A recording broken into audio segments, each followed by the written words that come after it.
All right. Thank you all for coming in today and helping me with this one. I'll give you all some information real quick. And sorry, I didn't use our good coloring, so it's all in black and white. So basically what we're looking at here is just our district improvement plan. I've kind of got a PowerPoint I'm going to go through first.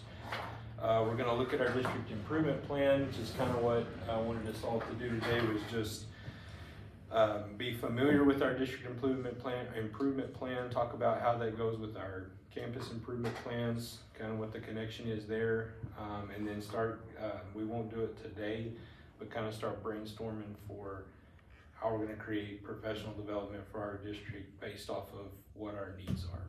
So again, I'll start with this, our PowerPoint here. So start with just kind of the purpose of the meeting. Like I said, go to overview the district improvement plan. I don't have our campus improvement plans in front of us, which again, I know you guys have been working on and just presenting to the board anyway, so we're good there. We'll review the plan and then, like I said, start making preparations for any kind of professional development. So just as we go through this, just kind of if you need to jot down some mental notes on what we'll do. I'll kind of start with just, again, I know you guys are familiar with this, but just an overview of what our plans are and why we make them, and just some quick highlights of what we're looking for. So again, the purpose: to provide a specific plan for a single campus to improve student performance, ensuring the campus plan supports the district plan. So again, there's always going to be a good relation between our campus improvement plans and our district improvement plan. The scope focuses on unique needs and goals of individual school, including specific performance objectives for all students and populations. So again, kind of as we go through these and write them, just always keep your special groups, your EB students, special ed kids, keep our demographics in mind just as we kind of write these. Developed, reviewed, and revised annually by the principal and campus level committee, which is our campus site-based committee meetings, and I know we've already had one of those and probably got one upcoming in the next couple months. Focuses on improving student achievement. So same thing, writing goals. We always look at what's best for our student and having our students perform at a higher level. Enhancing accountability, of course, outlines the actions and methods used to track progress and measure the effectiveness and improvement strategies. Tailoring strategies, again, making sure these are tailor fit for each individual campus.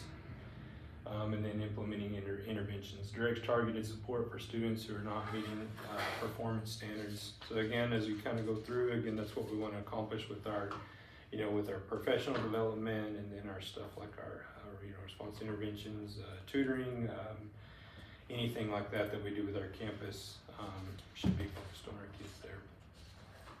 Campus monitoring. So this is just basically how do we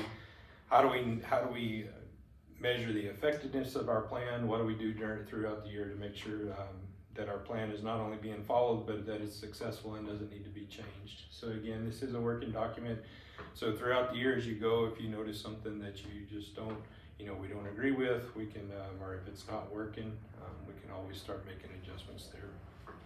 All right, so I'll start with data review cycles.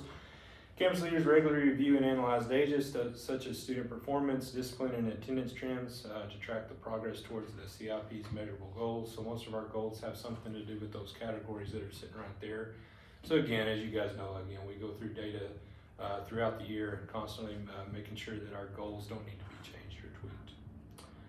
Progress monitoring teams, implementation teams, which may meet as often as bi-weekly or monthly to hold task owners accountable for executing the plans, action steps, and monitoring progress. So this isn't a big, meeting. Of course, we do have our site-based committee meetings that we talked about, but you meet with leadership teams, you meet with PLCs. Again, these can all be teams that are gauging the effectiveness of our campus improvement plans. Walkthrough, so that's kind of where you get to be more hands-on, getting to see what the teachers are doing in the classroom. Same thing, make sure that what we're observing in the classroom, everything we do, including funding and what the students are learning daily, everything should come back to our improvement plan and make sure that that is aligned with our campus goals, which align with our district growth goals, which is what the board envisions for our district. So that kind of ties us all together there. Stakeholder feedback. Feedback from staff, parents, and students is collected through surveys, focus groups, and assesses plans that impact the school culture, climate, and family engagement. So that's the reason when on our site-based committee meetings, we don't just have a couple teachers in a room or admin. We have business owners, parents, people from our community who can come in. That's why we attend Rotary weekly so that we can be engaged with our community and receive feedback from them.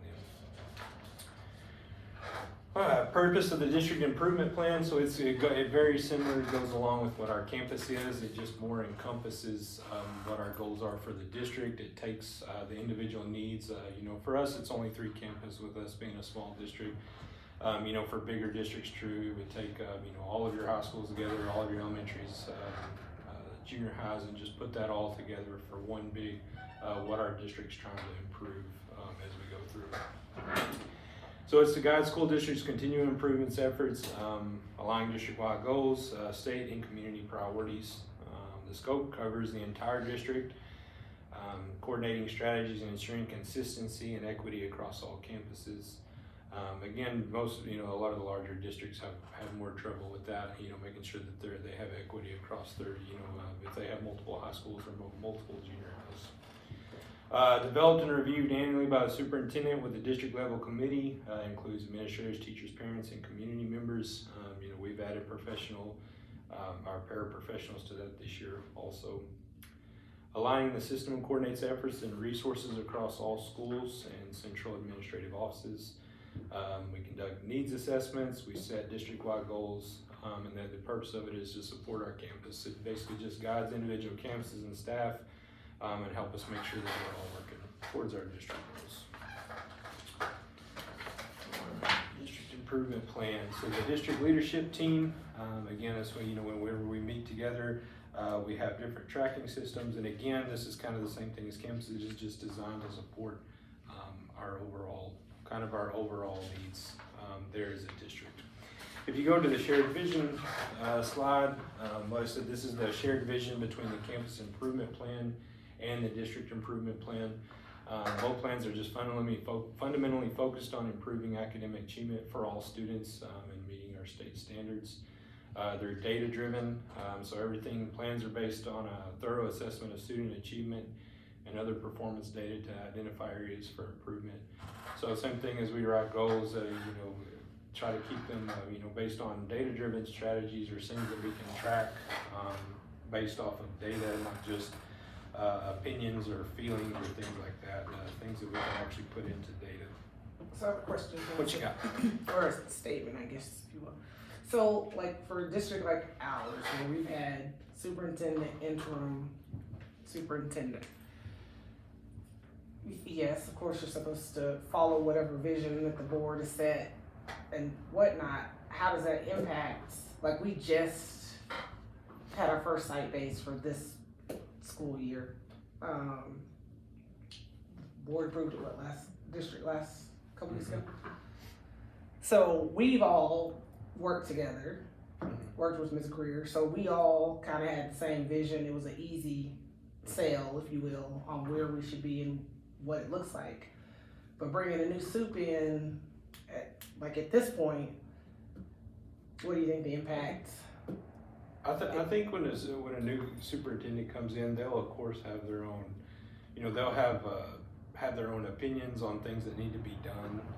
They might have some day-to-day changes that we'll have, but overall, I think as far as our plan goes, I think that reflects what the board has designed for our district. And I like to think that whenever they hire a superintendent, they hire a person that is going to help share their vision for the district. And so I don't think it should change a ton as far as our improvement plan, because these are all again based off of data and things that we see in our students and having them with achievement.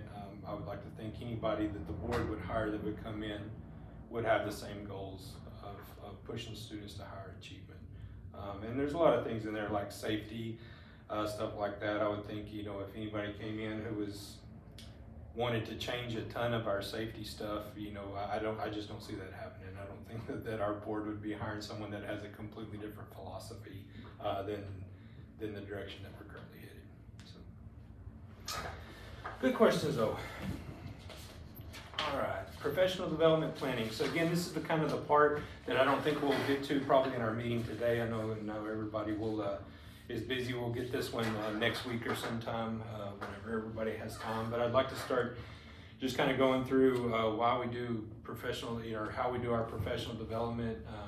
If y'all want to, whenever y'all think of professional development as principals, assistant principals, what kind of drives that? Where do we come up with why we send principals to our teachers or anybody to trainings? The data and the trends, really. I mean, when you look at your walkthroughs and some of the stuff you've already mentioned, like that drives whatever you should attend, as well as having someone like Ms. Greer that knows compliance very well and knows what best practice is, but what also, as far as the compliance piece of it, what that looks like. And so with, 725 years of experience in federal programs, SPED, everything else, we know day to day, like what our staff needs, what we're supposed to have on a campus level, but having somebody with like her knowledge that knows just off the top of her head that you've got to go to 40 trainings because like even like mental health, yes, we know that's something that we should have and that we're required, but would I really think about that as far as professional development? Probably not. And then, she's like, oh, y'all are supposed to have this. It's scheduled, it's done. But my brain, I'm the academic focus piece of it, even though I know the SEL piece is important. In my brain, I kind of stay in the world of academics, even though I'm on the other side. And so for me, that it's helpful to have that checks and balance because again, my brain stays over here and have somebody like Ms. Greer that focuses on everything is pretty beneficial. And as a teacher, I don't think I appreciated professional development as much. I thought it was a waste of time, but then when I go back as an administrator, I'm like, oh, I know that because campus or district wise, I probably would have never received it, but I can remember a training that I went to on something, and I'm like, that's why we went to that. That's why that was beneficial. So I think, again, the lens, when I changed positions, that they kind of, put it all in perspective a little bit. No, I think I was the same way too. I don't think I appreciated as a teacher. It was just another training, another day. I didn't quite see the value in it as much as I do now, especially when you put it together with with our plan and our vision of kind of where our district's heading. It kind of changed. So I'm gonna throw a wrench into that because on professional development, you've got to think the turnover that we have here in Kermit on our teachers. Those new teachers coming in, and a lot of them are brand new, never been in it. Yep. We've got to get them trained in these programs. They've got to be trained in the laws and classroom management. I mean, like Miss Tolliver said, we go off the data and the trends, but these new teachers, they need that professional development. And even some of our people that's been here forever, they still need it too. No. So, because laws are always changing. No. well, and we're seeing it even under Bluebonnet we're like basically just here it is, it's available. And some of my veterans, it's like, I know that, I already know that. But our data doesn't show you already know that. Because even like our walkthrough trainings, as a veteran teacher, yes, you should know you should be in the power zone. Yes, you should know what the power zone looks like, but the trends are showing that you're usually in the lecture position versus the power zone. And so I think we're more intentional, but I think that also comes back from training. So I think alternative cert programs are just shooting people out as quickly as possible. Yep. And we're missing some of those key components. of education, and I think as instructional folks in developing the campus and district plans, our staff have to know data. So it's we know it, but if it's just another number for them, then it's not beneficial. And so taking the time to even go through these plans and what it looks like. I know when Ms. Greer was telling us about our teams, there were people that were fighting mad that they were on there for 5 years. Why do I have to get why do I have to get off? But those are things that are necessary, and you don't want the same people. That's like us writing the plan and only the leadership team implementing it. Well, we wrote it, we looked at it, when you write a paper, you're supposed to have somebody edit it for a reason, because you've looked at it so many times that, you're just looking at, you have tunnel vision. And so getting different people on those teams and that, even your instructional teams, all of those pieces have to gel and mesh in order for even the campus plan to be successful. And obviously, if you don't write a successful campus plan, you don't have a successful district plan. But PD is very important. Even though I don't like necessarily saying that. And I was gonna say on that, it's our responsibility to make professional development important to the teachers. So if you go in and just tell them what the purpose of this particular PD is for, then they can have better buy-in. If they don't have the buy-in, they're gonna sit there thinking, because I did the same thing, thinking, why am I here? This has nothing to do with math. I need to be doing my lessons. I need to be doing this. And you're always, as a teacher, thinking about the other things that you could be doing instead of 8 hours of PD. Mostly, I want to be in my room fixing it up and preparing for the next day. However, PD is set in the calendar, the school calendar, for purposes. And usually once a month, if you put a PD day in there, then you can catch up on your 6 weeks data. You can look at your PLCs and see and plan for everything and not have to do it after school when everybody's tired. If you took all the PDs out of the whole calendar and you just went October, November, December, and then you have a break, then you come back in January and you're not getting with your teachers on a regular basis, then they feel bombarded. And then come testing time, you're gonna be like, well, I gave you the data, did you not look at it? Well, they're busy. So we have to make PD important enough for them to want to be there. And that's on us. That's something that we can strive to do better to make them feel like it's an important day, which it's always important, no matter what kind of PD is coming up. In November, you guys have some PD coming up. Classroom management is one. Every teacher, in my opinion, can use something, a little tidbit. Even if you've been doing it for 30 some odd years, there's something that you can learn, because the kids change, so you should change. And so there's always gonna be something that you can get out of PD. We have leadership stuff coming in. That's important because we all need to be leaders.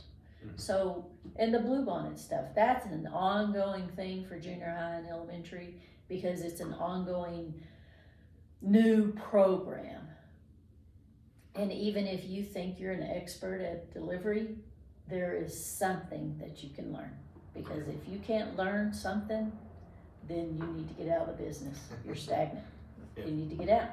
For sure. But that's on PD. It's very important to me. No, I agree too. Yeah, same thing. And I think that even as a principal, something I need to do a better job. Not just, oh yeah, by the way, guys, we got Monday. Here's what we're doing. Here's the agenda. It's, hey guys, this is what we got coming up. Maybe start promoting those in PLCs a little bit harder too. Like, hey, next week, we've got this on the calendar. This is the kind of stuff we need to look for, or this is what we want to learn, and this is why. Like I said, I think I'm guilty of that myself a lot. Just Like I said, morning of, like, oh yeah, we got, let me see what's on the list here. Oh, it looks like whoever's coming in to present, and again, if I don't show any value on that, how do we expect our teachers to come in? Yeah, and it show filters value? down to your kids, the same thing with, Yeah. take TELPOS for instance. Your kids who are taking that test, you know it's coming up, they know it's coming up, but when they get in there, if you don't promote it a certain way, they're gonna feel, it's no big deal, it's not like the STAR, but Yep. it is. It's a state assessment, so then they just fly through it and don't give it any kind of. So it's our job to promote it, it's and with the teacher, the same, it's her job to promote it, her job to help them strive to finish that test with excellence so that they can get out of the program. No, I agree, that's good points there. All right, so I'll kind of get you through professional development planning. Again, this is just kind of a quick overview. I know some of our conversation kind of went there too, which is good. Analyze the district and campus needs. So again, it's kind of what we talked about, just making sure that it's everything that we do is based off of our actual needs. And again, kind of as we were talking about in there, make sure it's promoted along, with the principal, we have buy-in. Our assistant principals have buy-in. Everybody's putting this as a priority for our kids. And it's kind of the same thing. I think, Ms. Greer was just saying if we schedule these days, and I guess if they're important enough for us to take a day, our professional development day, and probably, pay someone to come in, or we're taking someone's time to really stress that on our campuses as a need and make sure it's something based off of our data. Assess educator needs. So again, that's kind of what our campus improvement plan and our district improvement plan does. We do the needs assessment, so we find out what our actual needs are. We don't want to be, having professional development on things that we do very successfully. Not that that's bad, but neglecting the things that we don't do successfully, and some of our goals are to improve, but they're not being addressed by our professional development. All right, so design the professional development, same thing. So again, I know that's what like Ms. Greer does for us a lot too up here, is we get on our days that we have, they're built into the calendar. Those are whenever we have those days, just like I said, she selects with the principals what our needs are, and again, making sure that that's focused on what we need. Implement, monitor, and adjust. It's just like anything that we do. If we create a plan, it doesn't matter if it's a attendance improvement plan or if it's something that we learned in professional development. If we don't monitor and assess, it's probably not being done. So again, there has to be some kind, not necessarily accountability for discipline purposes on the teacher, but just accountability that they are following through, or the same thing. Even some of the best professional developments that I go to, if even if I enjoyed it, I learned a lot from the material. If I don't come back and there's no form of monitoring to see if what I'm doing is successful, or maybe I didn't learn quite as much as I think I did in the training, it's probably not going to be near as successful as we think it is.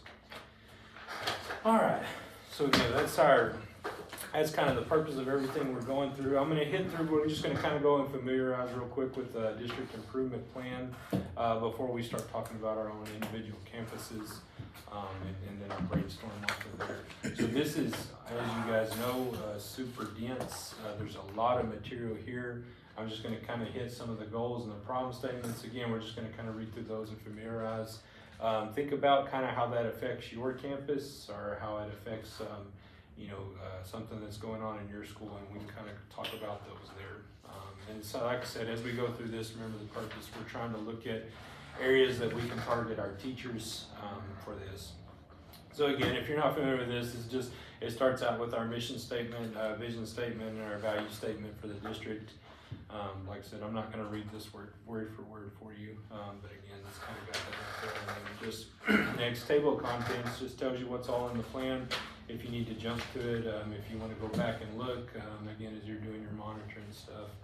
The needs, it's got the comprehensive needs assessment, and then demographic stuff as we go through there. So again, if you go to look on STAR, we're starting on page 6, has got our problem statements. These are identifying our demographic needs, so I'll read this one. So our problem statement number 1, increase highly qualified general education, special education, and bilingual teachers.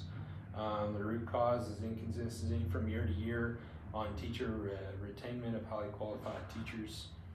Problem statement 2, increase the passing rating of all students for STAR and EOCs in the meets category. So interventions and tutorials require rigorous curriculum along with fidelity and attendance of the programs. So what's something, just even based off the problem statement there, just kind of brainstorming, is what would be a way we could address our meets, specifically our meets category, our STAR test overall, in terms of teachers, or even in terms of professional development? What kind of stuff could we do with our teachers that might help this category? For us, we use iReady PD.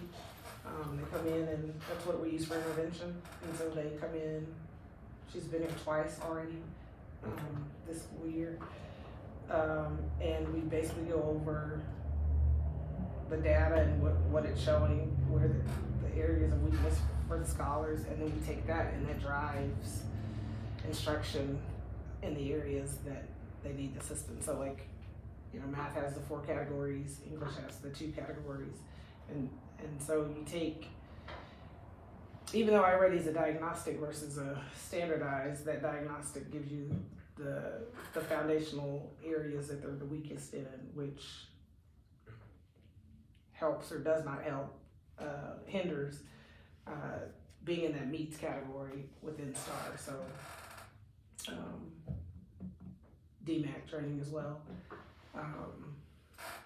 on how to look at the data within DMAC and why it's important to look at that scholar growth accountability report versus just looking at holistically the grade level. Because you know, in one of the domains of the accountability is that particular report. So. Yep. And the one thing we learned when we went to training in the accountability training was that even if you had 100% of all your kids pass the test, if they don't show growth, then you're still missing something in your accountability. Yeah.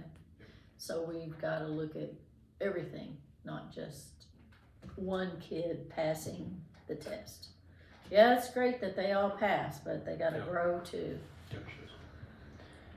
Yeah, I guess to answer for high school too, since I'm high school principal, I'll answer for my own campus as well. But yeah, I know one thing that we looked at, especially with our English, was just you know, very, very low rigor in our lesson planning and in our teaching. You know, with the fundamental 5, you know, walk through data. You know, you kind of, you know, after you we analyzed that, especially sometime around February of last year. You know, just going through our walkthrough data, especially in our English, was very low rigor, and you know, turns out our English scores are, you know, our meets percentage is very low. So there's definitely a correlation in the data there that reflects that. So again, that's something that we're working on. So, you know, whenever we start thinking in terms of professional development as to how to increase the rigor of our teaching, you know, not even, you know, for us probably, you know, for English 1 and English 2 is probably just even teaching at grade level and above. You know, I think we were trying to spiral down so much that we were not actually coming back up. So again, that's kind of been one of the things we've been working on this year is, again, getting our rigor up. Just, you know, if you teach, the kids are going to meet the expectations you set for them. So if we set a low standard, even if they meet our low standard, whenever the test comes around, we wonder why they've been meeting our standards all year. Hey, they've been passing our benchmarks. Our CBAs look great. We get to the STAR test and it's lower. So again, I know for us, it's, you know, making assessments that are STAR quality, STAR rigor, stuff like that for us. So.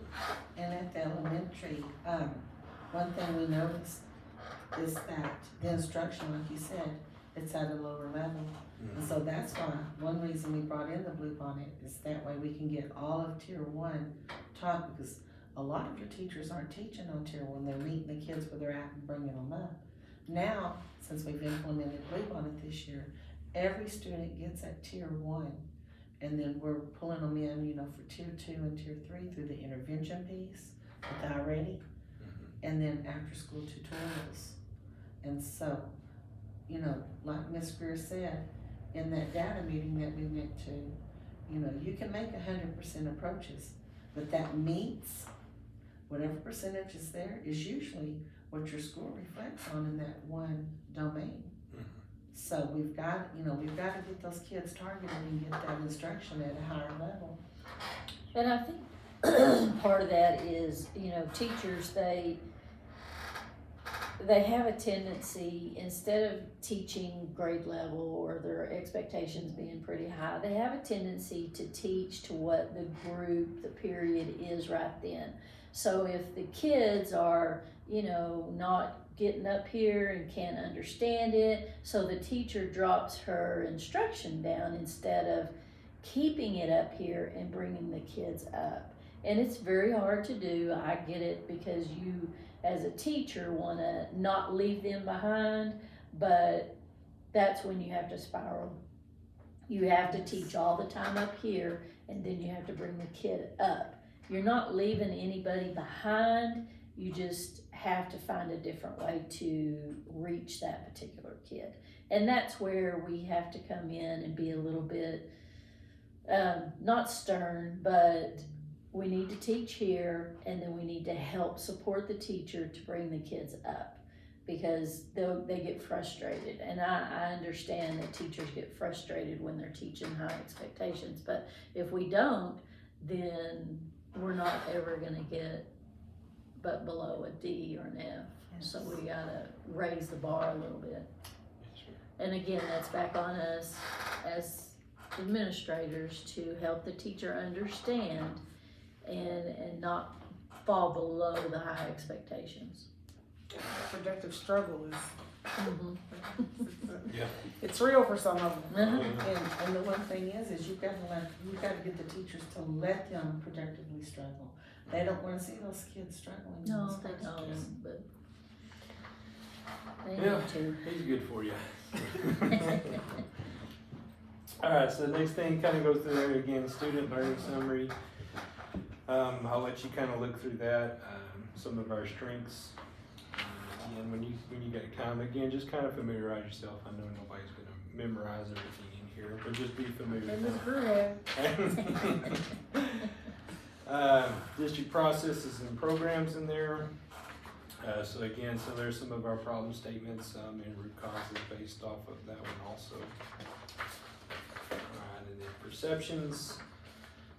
Same thing, you're gonna have problem statements in there, and then you've got your priority problem statements, things that we see as the district are some of our top needs. The So- comprehensive needs. I'm sorry. So, Johnson, I have another question. I'm not gonna ask another question. No, you're fine. Ask all you need to. So so we're far West Texas. Yep. And I'm sure lots of districts out here have problem statement number one. Don't know how they qualify. Absolutely. Yeah. What do you see trend-wise? You may not have looked at it, I haven't, I don't think, but trend-wise, how, with all the changes, the DOI, they're potentially talking about even putting more requirements on DOI versus just saying districts, keep it however you want to. This person can be 10 years without being certified. With them tightening some of those loose ends, what do you think, for a district like Kermit, the impact it's gonna have when you can't, we've gotten, yes, they're supposed to be working, parent teachers, people like that are supposed to be working towards a degree. Mm-hmm. Well, we're way out here and, you can't take classes, it's an hour drive to UTPB. Mm-hmm. May take 1 or 2 classes a semester if you're lucky. So you're looking at even the whatever the Odessa to UTPB is, the 3-year, whatever that is. you're looking 3 to 4 to 5 years out per individual to even get to highly qualified. Yep. What? Something gotta give. Correct. You know, what you. No, I mean, just even looking, you know, a lot of the stuff, even, you know, that I've looked at personally is, you know, talking about a lot of, you know, recruitment and retention type stuff.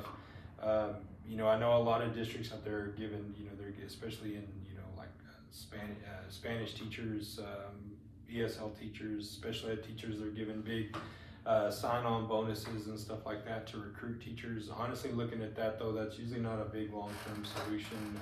Nobody seems to. It might help you get somebody to come in for a year or two.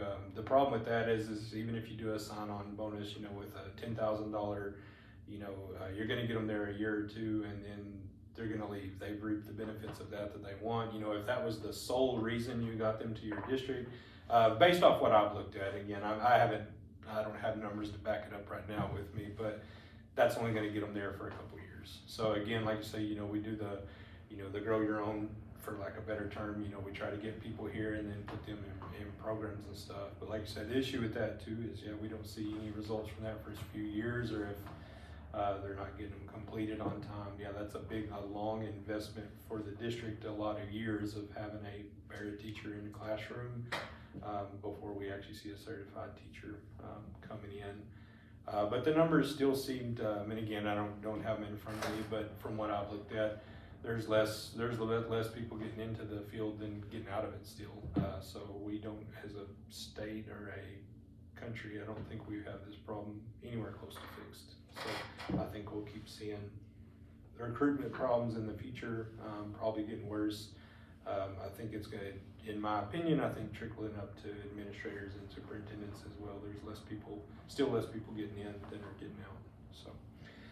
As far as that goes, I don't know. I don't have the answer to that. I definitely don't. If I do, I'll write a book and get rich on it probably. But don't have that one just yet. So. No, the only out through the state are waivers.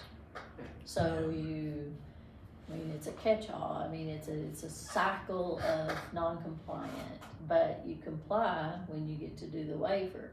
So the state's telling you, you can't do this, can't do this, can't do this. Oh, but you can fill out a waiver. Oh, okay, now you're okay. Right. So, you know, I think the state needs to fix some things on their end first. And yeah, waivers are great, Yeah. but that's not solving our problem of teacher shortage. Is definitely not. I think they need to start with the colleges. I think they need to promote more education courses. You can always go to the cities and you have lots of teachers, maybe Dallas area and that sort of thing. You go to Odessa and Midland, there's still a shortage of 100, 150 teachers. So even though they're a city to us, they're still short teachers like we are, percentage wise, you know. But I don't know what the answer is either, because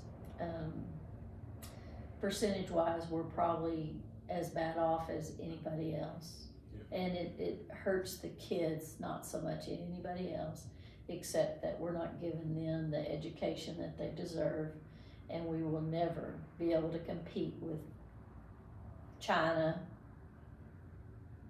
Japan, whoever that are graduating these kids that are super intelligent in engineering and doctors and lawyers and all that kind of stuff. You know, every doctor I've seen the past 2 weeks has been from a different country. And I'm thinking to myself, what are we doing? Why can't we do this? But that's on another note. And I think locally too, that's one thing, you know, I'm sure y'all get the emails like I do, you know, the Wolford field recruits very hard on people, on degree people. I mean, they want you to come do something, and they know exactly that, you know, they're intelligent in what they do too. They know what we make, and they know what number that might entice you to come work for them.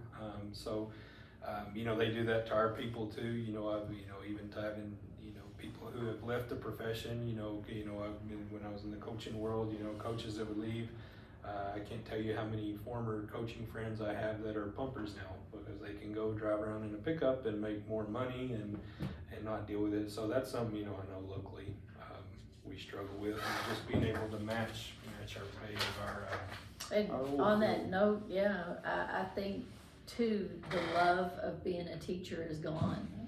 I think the respect of our field is less. They just, so it is easier to drive around in a truck, because if I'm just going for money, then okay, I'm just gonna go for money. But if I want to be happy in what I do and the love for teaching, I would never leave the field. Regardless of, yeah, everybody wants more money, hence the raise. Yeah. But we've gotta somehow get back the respect and the love of teaching. Because if we don't have that, then you're gonna always lose people, because it's just another job. It didn't used to be that way. It is now. It's just a job for some. Sadly, Mhm. sadly it is. That's why they can go to the oil field and make 10 times more money. Alright, I'll start with goals on page 17. The same thing, I'm not gonna read you all of our goals, but just each goal will have a few, you know, the objectives underneath them, and then, you know, your strategies. And again, just one thing, you know, to point out too, so all of these strategies, you know, are tied to a funding source. So again, we want to be able to take every, you know, every PO we run through the school, and say, hey, this is what we're wanting to do, and this is what it's trying to accomplish. So again, you know, it's kind of like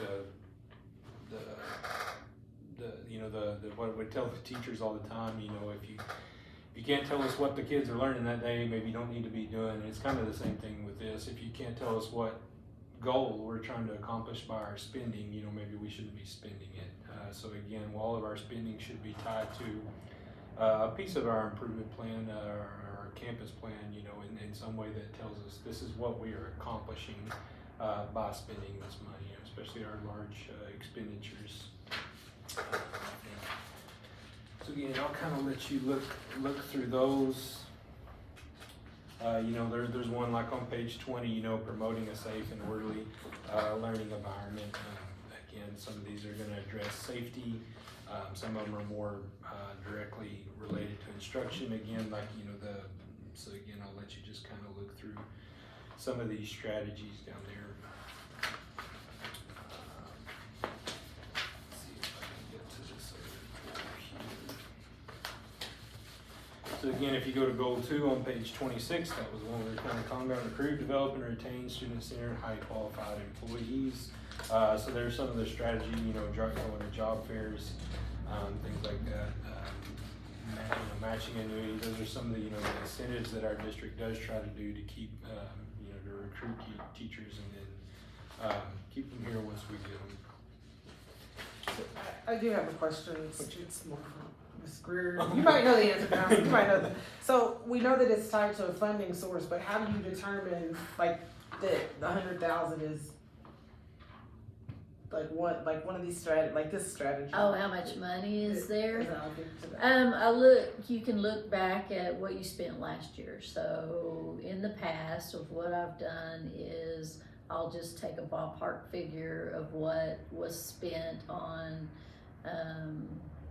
instructional materials. Let's just go there. The IMA money will be more on some years than it is on other years. So I'll just go back and say, oh, this was a big adoption year, so we spent, you know, $400,000 in IMA. And so I do that with each category. It's just a ballpark figure. It's nothing, I mean, if you had the time, and Johnson and I were talking about this yesterday, if you had the time to go back to all your expenditures that you spent on safety last year, then you would have an exact amount to put there. But as we were talking, we do not have that time to do that. So it's just kind of a ballpark. So you can ballpark it too. I mean, in your campuses, when y'all start putting figures in there, you can ballpark it. Oh yes, this was a lot last year. I spent the math department wanted a whole bunch of stuff, and so Blue Bonnet required us to have a grant. We have this grant, I got $200,000 from it, so what expenditure am I going to put in math? $200,000, because I'm gonna spend it all. Because you're gonna spend it on instruction, you're gonna spend it on PD, supplies, we bought some technology with it, so a lot of different things in that particular area. You can split it up, you know, in each, if you have a different strategy for it, but you can split it up that way, or you can put it all in instruction because it encompasses the whole grant. So you're hoping whoever was before you calculated it Yes. appropriately, more than a formula. Right, yeah, no, nothing major like that. I mean, if you wanted to break it all down and do it, start out, say someone's gonna take this over and start brand new and don't even use the template, just start brand new. That's what they would have to do, is go back the previous year in the expenditures and add it all up for each category, not just $199. I mean, we're talking $211, $224, $225, I mean, each category. And that would be a lot of work for this particular. I wouldn't do that. I personally wouldn't do that. A lot of work. No, that's exactly the same question I asked her yesterday on my practice video, or my prep video. I asked the same question. I was never sure how we came up with those. All right. Goal 4, provide stewardship of district resources to best support student success, educational equity, and choice. So again, we've got our goals under there, our strategies. So the same Never thing. mind. What page are we? 30. Oh, I'm yeah, going wait. 34. I'm just hitting the goals. I'm not going to read each individual strategy. I just kind of want to go over the layout, because, like I said, to be able to reference it is probably definitely more important than having all of this memorized. So again, but as you go through, like we were just talking about with funding, you know, you can kind of look and see the different, you know, it came from Title I, Title IV funding, you know, most of $199 came from our general fund. But again, you know, that down there you'll see some of these again. Like on page 39, there's a good example of strategy 8, you know, talking about professional development for our health, mental health and prevention, you know, that's kind of stuff, you know, we talked about, that goes into the compliance that you were talking about, stuff, you know, probably as principals wouldn't, you know, normally wouldn't see, but that's stuff, again, the central office, you know, catches us on that and says we need to stay compliant on those. All right. And then we got goal 5 over there on page 45. I'll let you kind of read through that one and look. You know, and if you'll notice, kind of again, some of these I know as you write yours too, just what's, you know, what are high priority objectives and which ones are mid or mid to low priority objectives too. So again, just all stuff to keep in mind as we start making our professional development plans.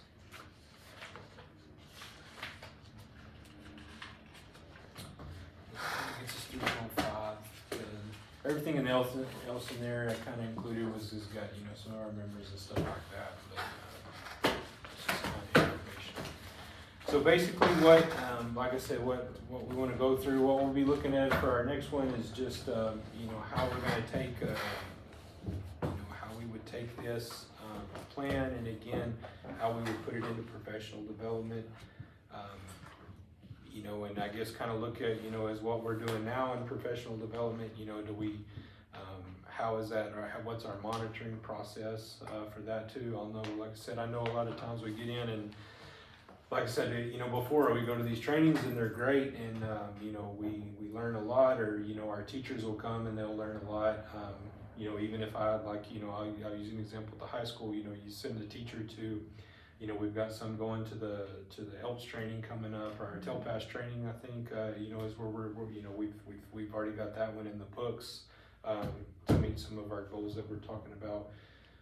But when they come back, again, if we just say, you know, go forth and conquer, you know, we'll see you in May, see what the scores look like, you know, you can almost predict what, is that gonna affect our tail pass at all? Probably not, just because this teacher was trained, so as principals, just having the drive to go in and, monitor this, talk to them, have some follow-up meetings with our teachers about, what went on in there, how are we implementing these strategies, stuff like that. Questions on anything, Ms. Greer? Did you have anything you wanted to add to any of that, or? No, I've added plenty. You've added your plenty. And it's my vision, my opinion, what the district, what the board wants, that sort of thing. So when you have someone new, like you were asking, this is board adopted. So when they work together, the board and the superintendent, they have to go through House Bill 3 goals. And when they do that, which is coming up, should be happening this year.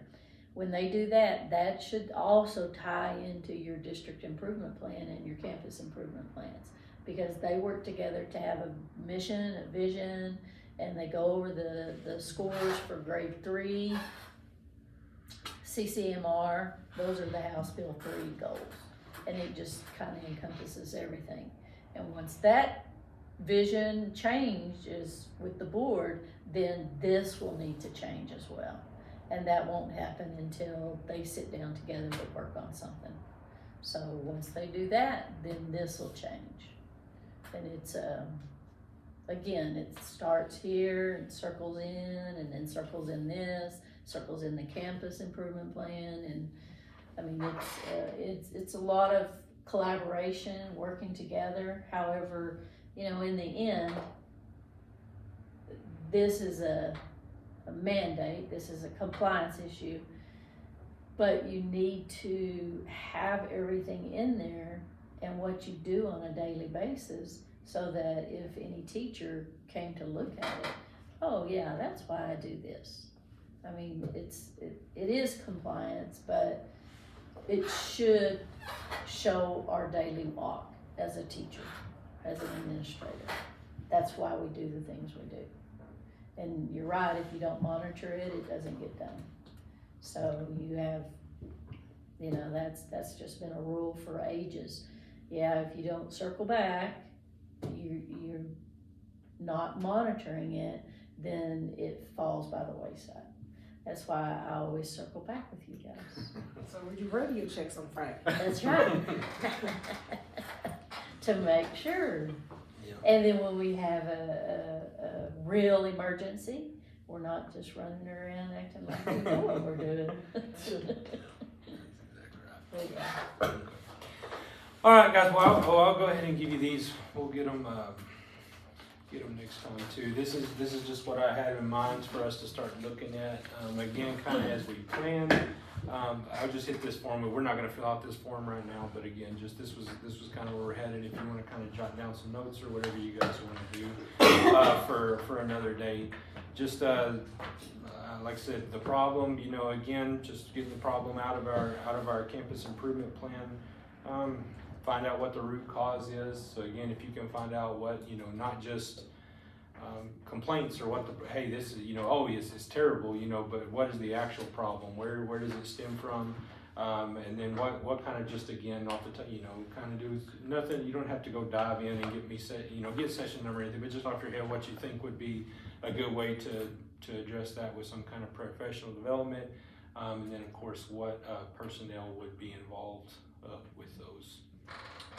So that would be kind of where we're headed with that, and what we look at for next time. And when y'all look at your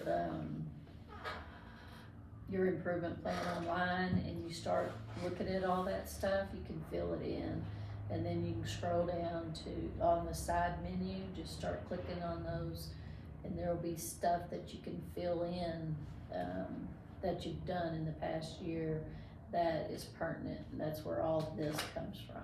And then when you do your review in November, each goal, then it all kind of matches up. Because when you go into your campus improvement plan, you'll see 0 out of 58 have not been applied. Well, somewhere on the left menu, we haven't clicked on something, so that means we haven't looked at it. So we gotta go do that.